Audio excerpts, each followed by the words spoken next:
Assembly ఎన్నికల్లో BRS ఓడిపోయినప్పటికీ దాన్ని హుందాగా స్వీకరించిన ఆ పార్టీ కార్యనిర్వాహక అధ్యక్షుడు కేటీఆర్ పై ప్రశంసల జల్లు కురుస్తుంది. బాధ ఏం లేదు, అసంతృప్తి ఏం లేదు. ఎందుకంటే రాజకీయాల్లో ఇవన్నీ సహజం.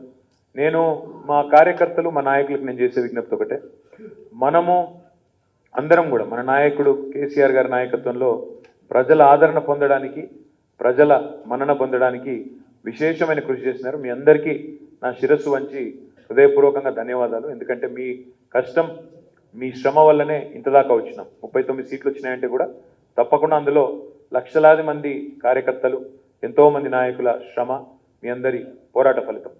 10 ఏళ్లు తమకు అధికారం ఇచ్చిన ప్రజలకు కృతజ్ఞతలని, గెలిచిన కాంగ్రెస్ కు కంగ్రాట్స్ అని కేటీఆర్ ప్రెస్ మీట్లో మాట్లాడిన మాటలకు సెలబ్రిటీల నుంచి అందరూ శబాష్ అంటున్నారు.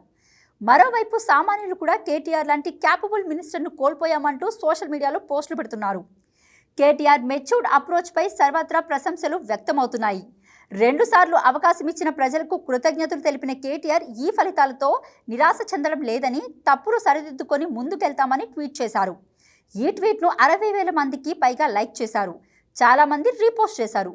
పలువురు నెటిజన్లు, సెలబ్రిటీలు కూడా రిప్లై ఇచ్చారు. మీరు నిజమైన నాయకుడు సార్, ఎందరికో స్ఫూర్తినిస్తున్నారు. మీ హయాంలో హైదరాబాద్ ఎంతో పురోగతి సాధించింది. బలమైన ప్రతిపక్ష నేతగా ఉండి కూడా మీరు చేయాల్సింది చేస్తారని ఆశిస్తున్నాను. ధన్యవాదాలు సార్ అని స్టార్ యాంకర్ అనసూయ ట్వీట్ చేసింది. ఓటమిని ఇంత సానుకూల దృక్పథంతో స్వీకరించిన ఏ రాజకీయ నాయకుడిని నేను చూడలేదు. ఆ విషయంలో మీకు హ్యాట్స్ ఆఫ్. ఇలాంటి ఆరోగ్యకరమైన ప్రజాస్వామ్యమే అందరికీ కావాల్సింది అని ఆర్జీవి ట్వీట్ చేశారు. మేము ఇప్పటికీ ఎప్పటికీ మీ అభిమానులమే అన్నా అని కేటీఆర్ ట్వీట్కు కామెంట్ పెట్టాడు యువ హీరో సందీప్ కిషన్.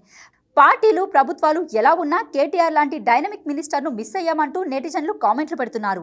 కేటీఆర్ లాంటి ఐటీ మినిస్టర్ మళ్ళీ వస్తారా? We miss you minister KTR అంటూ సోషల్ మీడియాలో హైదరాబాదీతులతో పాటు ఆంధ్ర యూత్ కూడా పోస్టులు చేస్తుండడం విశేషం.